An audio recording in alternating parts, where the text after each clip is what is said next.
I was at the Cannes Film Festival one year, and he was sitting on the Carlton Terrace by himself. And I said, well, I'm not going to pass that up. So I just went right over to him, introduced myself. He was very nice, said, well, sit down, sit down.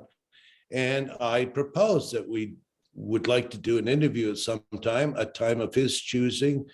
And he was the only one I offered money to, because he's just sort of chuckled. I knew he did not want to be interviewed, especially about Citizen Kane, which is what we wanted to talk about.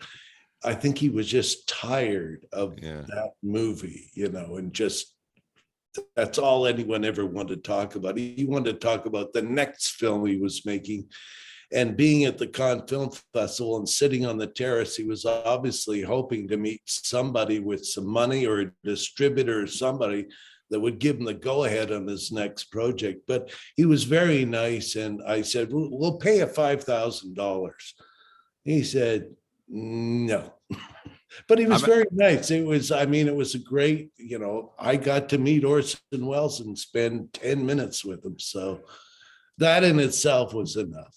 Well, that's the payoff, right? I was surprised he actually passed on the $5,000, taking what I've learned from Orson Welles and the people that worked with him in the past. I'm surprised he passed on it. But I love that you actually had the moxie to go up there and talk to him. And what's interesting is he was very savvy. So you would think he would be able to compute and connect the dots that if I do the interview, maybe I do get the funding, somebody sees it, and I do get the funding for this next picture. I don't know.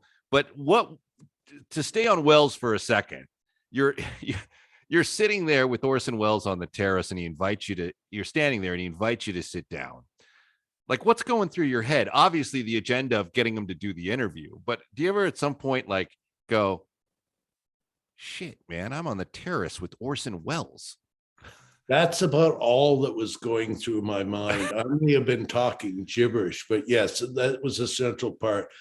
I got to meet Orson Welles. Citizen Kane, I think, is the greatest film ever made, or certainly one of the top 5. And just to be with him was enough. Now, people love that movie, and I'm enamored with the technical side of what they accomplished. But what is it about Citizen Kane, do you think, that sticks with people? Because I have a hard time explaining it to people.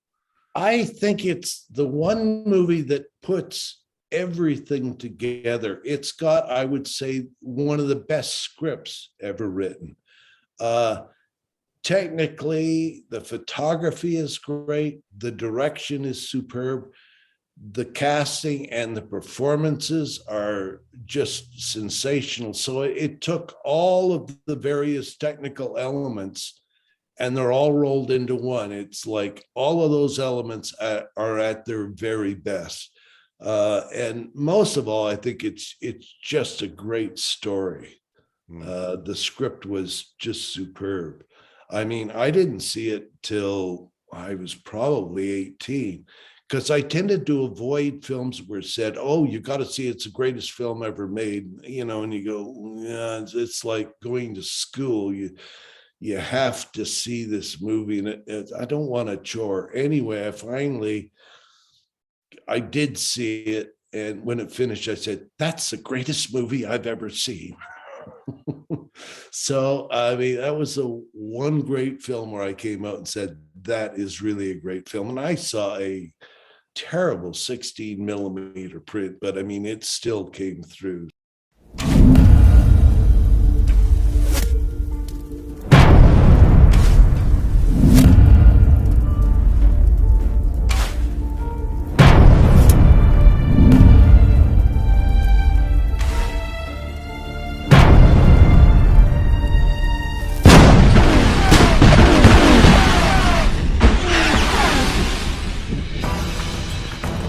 They were known as Lucifer and the Men with Painted Faces when they burned New Orleans to the ground.